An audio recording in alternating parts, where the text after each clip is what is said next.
नमस्कार। India debate में आप सबका स्वागत है। मैं हूं आशुतोष पाठक। मित्रों, काफी दिनों से इस बात की चर्चा हो रही थी और आप कहें तो इंतजार भी हो रही थी कि ये घड़ी कब आएगी। इसके लिए बहुत लंबा इंतजार नहीं करना पड़ा, वो घड़ी आ गई। भारत की तरफ से, अमेरिका की तरफ से भी लोगों में एक बड़ी आशा थी, उम्मीद जगी हुई थी कि ये रिश्ते खत्म नहीं होंगे, ये रिश्ते टूटेंगे नहीं। हो सकता है कि नई परवान भी चढ़ने लगे और ये जो रिश्ते हैं वो कोई एक दिन का है नहीं। हालांकि रिश्तों में खटास और मिठास दोनों का अनुभव अतीत में होता रहा है और उस आधार पर आप ये कह सकते हैं कि लोग थोड़े सशंकित थे।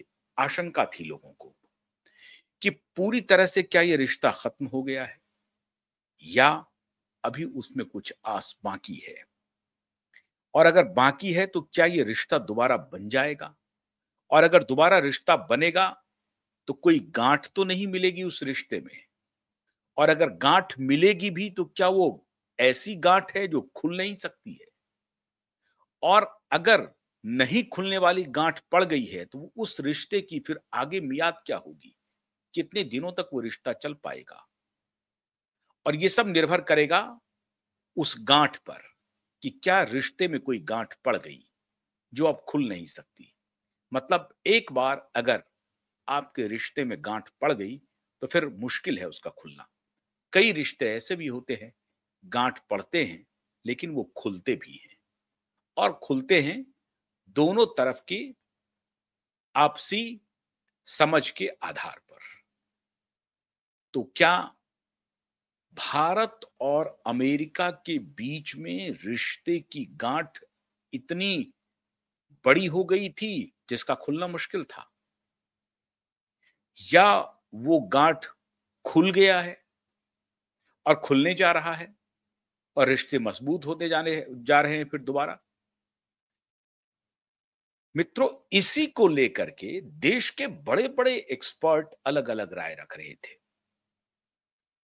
मैं खुद ये समझ रहा था कि मोदी जी से कुछ गलती हुई है और उस गलती की वजह से थोड़े रिश्ते में करवाहट तो आई है, लेकिन मोदी जी की जितनी गलती थी उससे बहुत अधिक गलती ट्रंप ने कर दिया।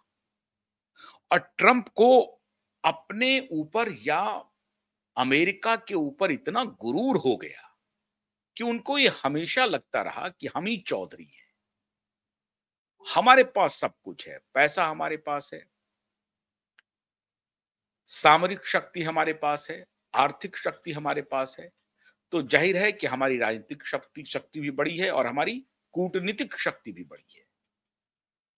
लेकिन पैसा और सामरिक शक्ति ही आपकी राजनीतिक और आपकी कूटनीतिक शक्ति को मजबूत बना देगा, ये हमेशा होता नहीं है। और भारत और अमेरिका के इस रिश्ते में जो अभी वर्तमान में चल रहे हैं उसमें यही साबित हुआ है। और मैं समझता हूं यहां पर मोदी की अपनी जो डिप्लोमेसी रही वो जीत गई है, मोदी की कूटनीति जीत गई है।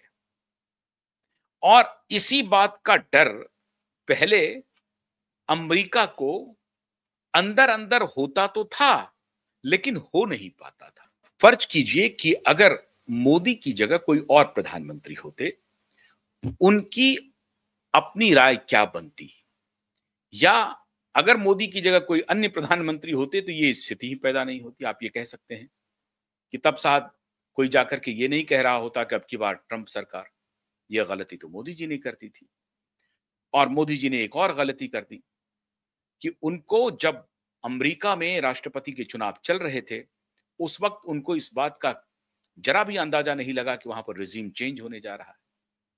और जो अंदरूनी बात है मित्रों वो ये है कि डोनाल्ड ट्रंप चाहते थे कि मोदी एक बार अमेरिका आए चुनाव के पहले।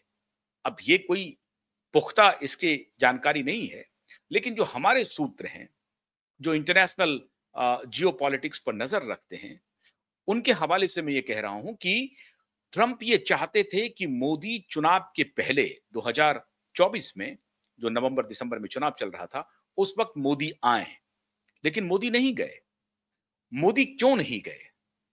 क्या मोदी को जो ब्रीफिंग थी वो ये थी कि बाइडेन के हटने के बाद कमला हैरिस ने गेन किया है और डेमोक्रेटिक पार्टी दोबारा सत्ता में आ रही है? क्योंकि एक बार ऐसा हो चुका है, डेमोक्रेटिक पार्टी 2 बार ये रिपीट कर चुका है। ठीक कुछ दिन पहले ही चले जाइए, जब ओबामा दोबारा सत्ता में लौट करके आए थे। तो प्रधानमंत्री को यह लगा, या प्रधानमंत्री को जो लोगों ने सलाह दी, वो ये दी कि ओबामा भी इस बार वहां एक्टिव हैं, क्लिंटन भी एक्टिव हैं, और ओबामा और क्लिंटन ने कैंपेन को अपने हाथ में ले लिया है। इसलिए पूरी संभावना है कि बाइडेन को पीछे रख करके ओबामा और क्लिंटन पूरी तरह से डेमोक्रेटिक पार्टी के लिए काम कर रहे हैं, और ओबामा की छवि बड़ी अच्छी है, और ओबामा इस चुनाव को जिताकर ले जाएंगे और कमला हैरिस राष्ट्रपति बनेंगी। और कमला हैरिस अगर राष्ट्रपति बनेंगी तो भारतीय मूल का और इसका उसका कुछ रिश्ते को नए तरीके से नया अंजाम दे सकते हैं। ये डेमोक्रेटिक पार्टी के जो कुछ यहाँ पर लाइजनर थे, उन्होंने मोदी को यही ब्रीफिंग दी। और मैंने आपको पहले भी बताया है कि डोनाल्ड ट्रंप तो छोड़ दीजिए, अभी उस पर चर्चा थोड़ी 1-2 मिनट के बाद करते हैं। बिल गेट्स ओबामा के स्टूज के रूप में काम कर रहे थे। बिल गेट्स ने पूरी तरह से भारत के तंत्र को एक प्रकार से कब्जा कर लिया था। ये गलती मोदी जी से हुई थी, और इसकी ब्रीफिंग वहां अमेरिका में थी। कौन कौन लोग खिलाफ में थे बिल गेट्स के और बाइडेन एडमिनिस्ट्रेशन के, ओबामा के? रॉबर्ट एफ कैनेडी कौन है आपको मालूम है? जो अभी हेल्थ सेक्रेटरी हैं, मतलब वहां पर हेल्थ मिनिस्टर कहलाते हैं। Robert F Kennedy John F Kennedy के भतीजे हैं, अमेरिकी राष्ट्रपति, पूर्व अमेरिकी राष्ट्रपति के भतीजे हैं, और आर एफ कैनेडी सीनियर के पुत्र हैं। बड़ी मशहूर अटॉर्नी रहे हैं, और कोविड के दौरान लगातार फार्मा वालों के खिलाफ उनका कैंपेन चल रहा था, तो वो खिलाफ में खड़े थे। दूसरी तरफ ट्रंप खुद खड़े थे, और जबकि वो डेमोक्रेटिक पार्टी के लिए से आते हैं, आरएफ के डेमोक्रेटिक पार्टी आते आते उनका पूरा खानदान डेमोक्रेटिक पार्टी का रहा, और वो एक समय में डेमोक्रेटिक पार्टी की तरफ से प्रेसिडेंशियल चुनाव लड़ना भी चाहते थे, लेकिन खैर वो उस स्थिति में नहीं पहुंचे, और तब उन्होंने ट्रंप का समर्थन करने का मन बनाया। सबसे जो बड़ा की रोल प्ले कर रहे थे उस पूरे प्रकरण में, पूरे कोविड के दौरान और कोविड के बाद कैंपेन में, वो थे उद्योगपति, सबसे बड़े बिजनेसमैन, दुनिया के सबसे अमीर आदमी एलोन मस्क। और एलोन मस्क एक प्रकार से ट्रंप के पीछे चट्टान की तरह खड़े हो गए, और ये खड़ा होना जो था, वो जो एक खास बिजनेस लॉबी है, वो जेफरी एप्स्टिन का जो गैंग के लोग हैं, जिसमें बिल गेट्स प्रमुखता से हिस्सेदार थे, और बिल गेट्स के खिलाफ, एंथनी फॉची के खिलाफ, जो उस वक्त हेल्थ एडवाइजर थे राष्ट्रपति बाइडेन के, उनके खिलाफ इन लोगों का सस्टेन कैंपेन चल रहा था पिछले 4 वर्षों से। मतलब पोस्ट कोविड इनका कैंपेन चल रहा था। और इसी दौरान आपको याद होगा कि एलन मस्क ने ट्विटर को खरीदा, जो अब एक्स प्लेटफॉर्म हुआ, और वो इसलिए खरीदा क्योंकि ट्विटर बदमाशी कर रहा था, ट्विटर इंफॉर्मेशन को सप्रेस कर रहा था, दबा रहा था। ये फेसबुक भी कर रहे थे, ये गूगल वाले भी कर रहे थे। इसको एक्सपोज किया कि सारे इंफॉर्मेशन कोविड के दौरान जो भी ऑल्टरनेटिव साइंटिफिक व्यू आता था सोशल मीडिया प्लेटफॉर्म पे, उन सभी व्यूज को टेक डाउन कर रहा था। और इसको ध्यान में रखते हुए एलन मस्क ने आखिर में इतना बड़ा निर्णय लिया कि 42 बिलियन डॉलर में, 42-43 बिलियन डॉलर में एक्स ट्विटर को जाकर के खरीदा, ताकि जो साइंटिफिक एनालिसिस जो उस पर टेक डाउन किया जा रहा था वो ना हो, और खुद एलन मस्क के ट्वीट को टेक डाउन किया जा रहा था। बल्कि डोनाल्ड ट्रंप को उन्होंने बैन कर दिया था, एलन मस्क के ट्वीट को टेक डाउन कर रहा था ट्विटर। इन सबको हटाने के लिए इतना बड़ा रिस्क लिया, घाटे का सौदा किया, और 42-43 बिलियन डॉलर में एलन मस्क ने ट्विटर खरीदा। और उस ट्विटर पे उसके बाद, जबकि पूरी मीडिया, लेगेसी मीडिया ट्रंप का एक प्रकार से बायकॉट कर चुकी थी, एक फॉक्स न्यूज को छोड़ करके तमाम जो मीडिया ऑर्गेनाइजेशन थे वो ट्रंप के खिलाफ खड़े थे। पूरी media organisation, Wall Street Journal हो, वॉशिंगटन पोस्ट हो, सीएनएन हो, एबीसी हो, सीबीसी हो, ये सारे नेटवर्क ट्रंप के खिलाफ। एक नेटवर्क था जो थोड़ा बहुत तवज्जो दे रहा था, वो था फॉक्स न्यूज का। थोड़ा बहुत क्या, काफी तवज्जो दे रहा था। और उसके भी जो सबसे एक स्टार एंकर हुआ करते थे, टकर कार्लसन। टकर कार्लसन ने जबरदस्त कैंपेन किया। टकर कार्लसन कोविड के दौरान कई सारे एक्सपोजे किए बाइडेन सरकार के। तो एलन मस्क उनके खिलाफ खड़ा था। पूरी रॉबर्ट एफ कैनेडी उनके खिलाफ खड़ा था और ट्रंप उनके खिलाफ खड़े थे। ये सारे लोग खड़े थे इस पूरे गैंग के खिलाफ, और इस पूरे गैंग के साथ मोदी खड़े हो गए थे। ये दुर्भाग्यपूर्ण था। और इसकी सूचना सिर्फ और सिर्फ क्यूबाइब नेटवर्क, आज मैं ये नहीं कह रहा हूं कि मैं अपनी पीठ थपथपा रहा हूं, लेकिन अकेला था क्यूबाइब नेटवर्क। मैं कॉलर नहीं ऊंचा कर रहा हूं, मैं सिर्फ ये बता रहा हूं कि अकेला था क्यूबाइब नेटवर्क जो प्रधानमंत्री को इसकी सूचना दे रहा था कि आपको जो भी इंफॉर्मेशन दिए जा रहे हैं कि पूरी मीडिया बाइडेन के साथ है या डेमोक्रेटिक पार्टी के साथ है, अकेला पड़ गया है ट्रंप, और उनके साथ तो कैंपेन करने वाला भी कुछ नहीं है, ट्रंप की छवि बहुत खराब हो रही है, उनके उनके बहुत सारे स्कैंडल्स को बाहर निकाले जा रहे हैं और ट्रंप लूज करेगा। और चूंकि ओबामा एक बार दोबारा सत्ता में आ चुके थे, डेमोक्रेटिक पार्टी की 2 बार की सत्ता आ चुकी थी, इसलिए इनको कंफ्यूजन रहा कि शायद शायद डेमोक्रेटिक पार्टी जीत जाए और अब जो हमने ये गोटी बिछाया हुआ है इसी गोटी को कंटिन्यू करते हैं। वो एक डिप्लोमेटिक भूल थी।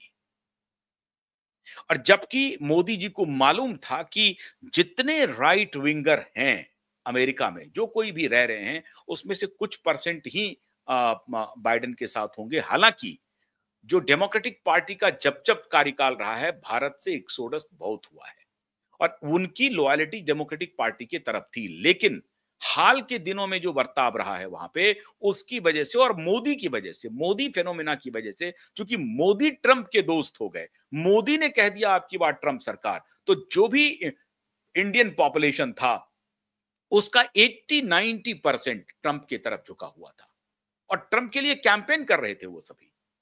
लेकिन पता नहीं मोदी जी को किसने ब्रीफ किया, इनका इंटेलिजेंस क्या था, भगवान जाने। हो सकता है कि इनके इंटेलिजेंस ने कोई ऐसी इनपुट दी होगी जिसकी वजह से इन्होंने उस वक्त जो ट्रंप इनका साथ चाहता था वो साथ शायद इन्होंने नहीं दिया। खैर, अब जो बीत गई सो बात गई।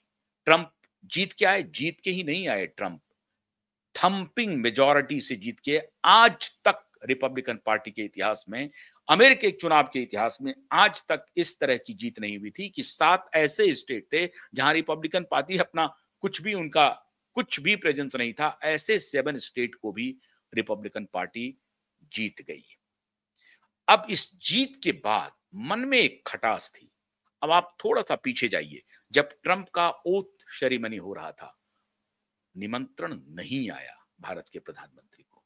यह और बात है कि 1-1.5 महीने के बाद भारत के प्रधानमंत्री गए, अकेले में गए, मिले, वो सारी बातें हुई, लेकिन एक खटास स्पष्टतया सामने, और खटास तो 2024 अप्रैल मई में सामने आ गई थी। कैसे? मैं उसका एग्जांपल देता हूं। एलन मस्क का ठीक चुनाव के पहले दौरा बिल्कुल शेड्यूल हो गया, लेकिन यकायक एलन मस्क ने भारत आने का दौरा कैंसिल कर दिया और आज तक भारत नहीं आए हैं एलन मस्क। आज तक 1 साल से ज्यादा वक्त गुजर गया, भारत में दूसरी सरकार बन गई, मोदी जी दोबारा सत्ता में आ गए, लेकिन एलन मस्क नहीं आए। एलन मस्क को आखिर कौन आने से रोक दिया? ऐसी क्या फीडबैक गई एलन मस्क के पास कि आप अभी भारत मत जाइए? वो भारत नहीं आए। और मैं फिर कह रहा हूं कि कोविड का पूरा कार्यकाल, कोविड का जो पूरा तंत्र था, उसमें जो ग्रेट रीसेट की बात आप सुन रहे थे कि world is heading towards great reset, और हमारे प्रधानमंत्री भी इस बात को बोलते रहते थे, great reset, great reset, great reset. बहुत बड़ी गलती हो गई थी। ग्रेट रीसेट एक दूसरा एजेंडा था, उसको प्रधानमंत्री समझने में भूल कर गए, और प्रधानमंत्री को समझाने में जो ऑफिसर थे वो भी भूल कर गए। ये वर्ल्ड इकोनॉमिक फोरम का एजेंडा था। वर्ल्ड इकोनॉमिक फोरम चाहता था कि पूरा डिजिटाइजेशन कर दे और भारत को डिजिटल अरेस्ट किया जा सके। डिजिटाइजेशन के खिलाफ कोई नहीं है, डिजिटाइजेशन आपके समय की डिमांड है, होना चाहिए, और उससे बहुत फायदे हो रहे हैं, लेकिन उसका नियंत्रण किसके पास रहता है, यह बहुत महत्वपूर्ण है। आज भी आप देखिए कि अगर आप एयरपोर्ट पे जाते हैं, एयर यात्रा करते हैं, तो अभी भी डीजी ऐप शुरू हो गया। पहले तो इन्होंने धीरे धीरे शुरू किया, अभी भारत सरकार ने बजाब्ता वहां पर एक नोटिफिकेशन जारी किया था कि डीजी यात्रा कोई कंपलसरी नहीं है और आप अपना नॉर्मल यात्रा कर सकते हैं। डीजी ऐप का सहारा नहीं भी ले सकते हैं, जैसे चाहें वैसे आप यात्रा कर सकते हैं और कोई किसी को फोर्स भी नहीं करेगा। ये नोटिस टांगा था, अब वो नोटिस वोटिस हटा दिया। और सबसे खास तौर की बात है, अगर आप बैंगलोर एयरपोर्ट पर जाएं तो बैंगलोर में तो वो नोटिस भी नहीं है, बाकी राज्यों में वो नोटिस है, दिल्ली वगैरह में भी आपको नोटिस मिल जाएगा, लेकिन बैंगलोर जैसे एयरपोर्ट पर आपको वो नोटिस नहीं मिलेगा, जो कि टेक सिलिकॉन वैली कहलाता है भारत का। अब वहां पे डिजी यात्रा ऐप क्या था, इन सब के बारे में अगर आप थोड़ा सा अध्ययन करेंगे तो आपको जानकारी मिलेगी कि हमारा जो डेटा है वो सारा डेटा एक्सपोर्ट हो रहा है और ऐसे ऐसी कंपनियों के पास जा रहा है जो उस डेटा का मिसयूज कर सकते हैं और उसका पूरा नियंत्रण भारत के पास नहीं है।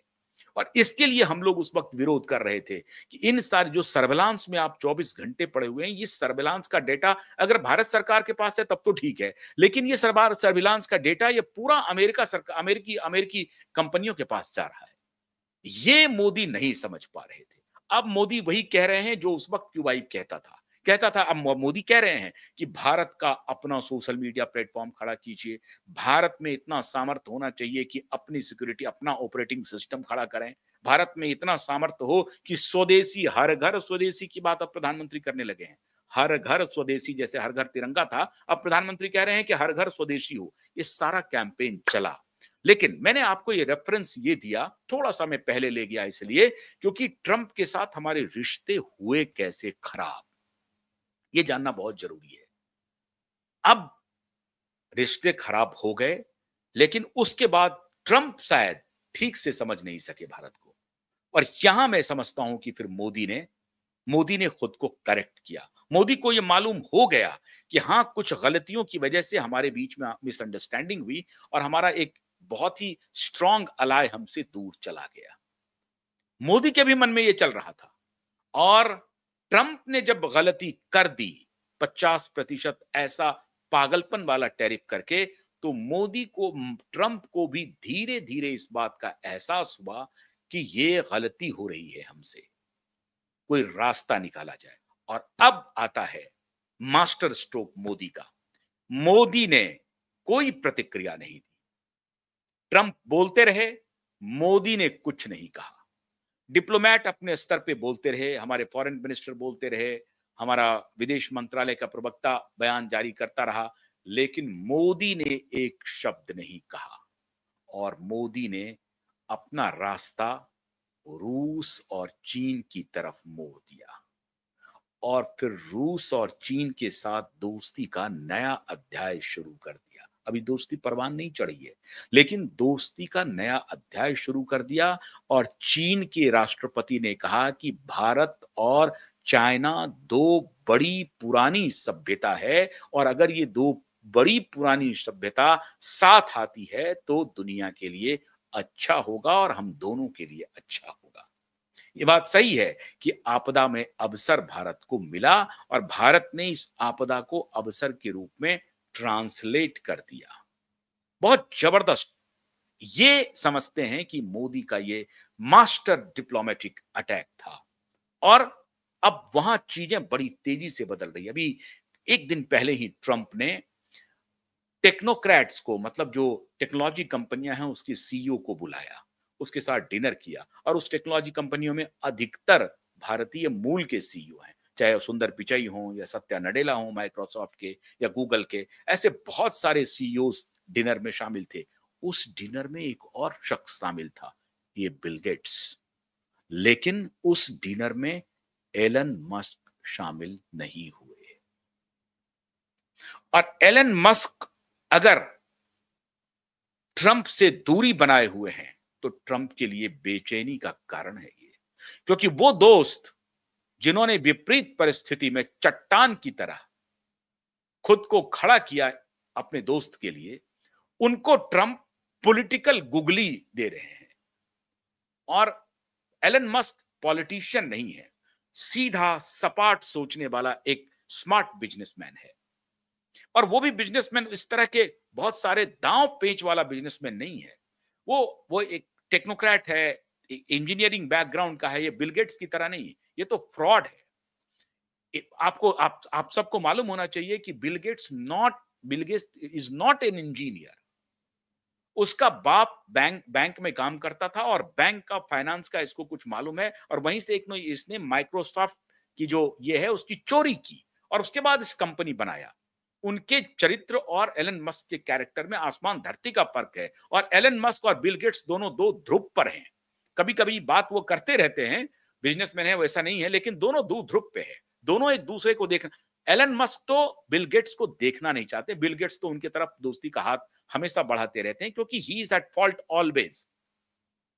तो उनको मालूम है, पूरी दुनिया भर में बिल गेट्स के जो कुकृत्य हैं वो ट्रंप को भी मालूम है, आरएफके को भी मालूम है, जो उनकी मिनिस्ट्री में है। वहां पर प्रोफेसर जय भट्टाचार्य जो वहां पर एनआईएच के डायरेक्टर हैं, नेशनल इंस्टीट्यूट ऑफ हेल्थ, जो भारतीय मूल के हैं, हालांकि 50 वर्ष पहले चले गए हैं, वो भी हार्वर्ड से हैं, प्रिंसटन यूनिवर्सिटी के हैं। अब वहां से उन्होंने इतनी बड़ी डिग्री ली है, वो लगातार कोविड में इनके खिलाफ कैंपेन कर रहे थे, अब गेट्स के खिलाफ कैंपेन कर रहे थे। आरएफके ने तो किताब ही लिख दिया है गेट्स और एंथनी फॉची के कोलैबोरेशन पे।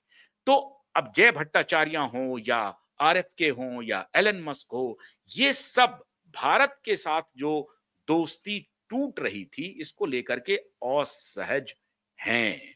ये संदेश एलन मस्क ने भी भेजा। आपको मालूम होगा अब एलन मस्क का मुंबई में पहला शोरूम खुला है टेस्ला का, और स्टारलिंक वो लेकर के आ रहे हैं, इंटरनेट जो फैसिलिटीज के लिए वो बड़ी तेजी से भारत की तरफ रुख कर रहे हैं एलन मस्क। लेकिन यहां पर एक गैंग है बिल गेट्स का जो हर एक इंस्टीट्यूशन में छाया हुआ है, इसके बारे में एलन मस्क को जानकारी है, और इस पर संभवतः उन्होंने मोदी को जरूर ब्रीफ भी किया होगा। है, ये जो डिनर हुआ है, इस डिनर में एलन मस्क नहीं गए। अब इस डिनर के पहले का ये बयान है, जब पत्रकारों ने पूछा ट्रंप से कि भारत के साथ जो आपका टैरिफ वाला रिश्ता है, उन्होंने कहा कि हाँ टैरिफ मैंने किया है और हार्ड टैरिफ किया है। स्वीकार किया उन्होंने कि हाँ ये कड़ा टैरिफ है। पहले तो वो बोलते नहीं थे, हाँ ये कड़ा टैरिफ है, और साथ ही साथ ये कहा कि ये अच्छा हो रहा है, we lost India and Russia and both states are going towards China. China के हाथों हमने रसिया और भारत को खो दिया है, ये लब्बुलुआब था उनका। और उसके बाद जब एक और महत्वपूर्ण स्टेटमेंट आया, उसमें ट्रंप ने कहा कि मोदी एक महान नेता है, Modi is a great prime minister and leader. एक अच्छे प्रधानमंत्री हैं और अच्छे नेता हैं, ये तारीफ की। लेकिन आजकल जो वो कर रहे हैं वो बहुत अच्छा नहीं कर रहे हैं। आजकल नहीं कर रहे मतलब कि वो रसिया और चाइना के साथ अपनी दोस्ती को आगे बढ़ा रहे हैं, इससे वो थोड़े अनकंफर्टेबल हैं। लेकिन पहली बार ट्रंप का टोन डाउन हुआ, और अब तक जो भारत सरकार की तरफ से, खासतौर से मोदी की तरफ से कोई रिएक्शन नहीं जा रहा था, पहली बार मोदी ने रिएक्ट किया है। प्रधानमंत्री मोदी ने एक्स पे अपनी प्रतिक्रिया दी और कहा कि राष्ट्रपति ट्रंप का आभार, हमारी सराहना के लिए राष्ट्रपति ट्रंप का आभार। तो ये जो रिश्ते, एक तरफ एलन मस्क की दूरी उनको अच्छी नहीं लग रही है, ऊपर से मोदी के साथ दूरी, भारत के साथ दूरी भी अच्छी नहीं लग रही थी। और अमेरिका के अंदर जो बड़े बिजनेस हाउसेस हैं वो सब ये उसको मालूम है कि भारत एक इतना बड़ा बाजार है, इतना बड़ा बाजार, जिनके साथ, और बहुत कूल शांत डेमोक्रेटिक कंट्री है, उनके साथ हम रिश्ता खराब कर रहे हैं तो हम कहां जाएंगे। आधी दुनिया में तो वैसे ही तबाही मची हुई है, लड़ाई का माहौल बना हुआ है, क्या हम वहां व्यापार करेंगे, क्या बिजनेस करेंगे। तो भारत जो एक शांति प्रिय देश है और फास्टेस्ट ग्रोइंग इकोनॉमी है, इतना लार्ज स्केल इकोनॉमी है, उसके साथ हम रिश्ता खराब कर रहे हैं। लगातार ट्रंप के ऊपर ये दबाव इंटरनल था, और उसने ट्रंप को मजबूर कर दिया अपने टोन को डाउन करने के लिए। और अब ट्रंप ने टोन डाउन करते हुए कहा कि yes, I believe that we lost India and Russia. अब ये तो हुआ, उसके बाद उन्होंने मोदी की तारीफ की। एट द सेम टाइम दूसरे तरफ फिर कहा कि Modi is a great leader and great prime minister. Modi ने रेसिप्रोकेट किया, मोदी ने कहा कि राष्ट्रपति ट्रंप का आभार। तो ये दोस्ती जो बहुत गहरी दोस्ती थी दोनों में, वो दोस्ती एक बार फिर से ऐसा लगता है कि पटरी पर आ गई है। और जल्द ही, मैं दावे के साथ कहता हूं, जल्द ही भारत और अमेरिका के बीच में रिश्ते सुधर जाएंगे। अब भारत और अमेरिका के बीच में अगर रिश्ते सुधरे तो क्या भारत और चाइना के रिश्ते खराब हो जाएंगे या भारत और रसिया के रिश्ते खराब हो जाएंगे? नहीं। भारत सरकार ने साफ कहा है कि रसिया से हम तेल खरीदते रहेंगे, चाइना के साथ हमारी जो इंटरनल जो कोऑपरेशन है वो चलता रहेगा। इससे भारत और अमेरिका के रिश्तों पर कोई असर नहीं पड़ेगा। भारत और अमेरिका के रिश्ते के बीच में जो बुनियादी सवाल हैं वो अपनी जगह पर रहेंगे और जिस बुनियाद पर हमारे और उनके रिश्ते बने हैं उस रिश्ते को, उस बुनियाद को हम और मजबूत करेंगे। और हमारी वो बुनियाद है म्यूचुअल रेस्पेक्ट और win win situation for both. ऐसा नहीं कि खाली आप जीत लें और हम हार जाएं, ऐसा नहीं हो सकता है। हमारे भी हित का ख्याल आपको रखना पड़ेगा और आपके भी हित का ख्याल हम रखेंगे, लेकिन अब ऐसा नहीं हो सकता है कि हमारे हित की आप अनदेखी करते रहें और आपके हित का हम ख्याल करते रहें क्योंकि आप चौधरी हैं। एक दूसरी सबसे बड़ी बात कि मोदी ने जिस स्वदेशी का नारा दिया है ये दुनिया भर के इकोनॉमी के लिए सबसे बड़ी चुनौती है। और अगर भारत ने यह तय कर लिया कि हमें विदेशी सामानों की तरफ देखना नहीं है तो भारत की इसी शक्ति से पूरी दुनिया कांप रही है, डर रही है। क्या क्या भारत के पास टैलेंट भी मौजूद है, भारत के पास करने की इच्छा शक्ति भी है, भारत के पास संसाधन भी है। और अगर 140 करोड़ लोगों ने सोच लिया कि हमको भारत को आगे ले जाना है तो इंटेलेक्ट, संसाधन, करने की शक्ति, सब कुछ हमारे पास है। भारत कुछ भी कर सकता है, यह पूरी दुनिया को मालूम है। यह ऑपरेशन सिंदूर में भी पता चल गया है। तो हर स्तर पर, सामरिक स्तर पर भी भारत मजबूत हो सकता है। टेक्नोलॉजी के मामले में भारत बहुत आगे जा सकता है। भारतीय दिमाग अमेरिका में बैठा हुआ है, नासा में हो चाहे बड़ी बड़ी टेक की कंपनियां हो, तो भारतीय दिमाग यहां काम कर सकता है।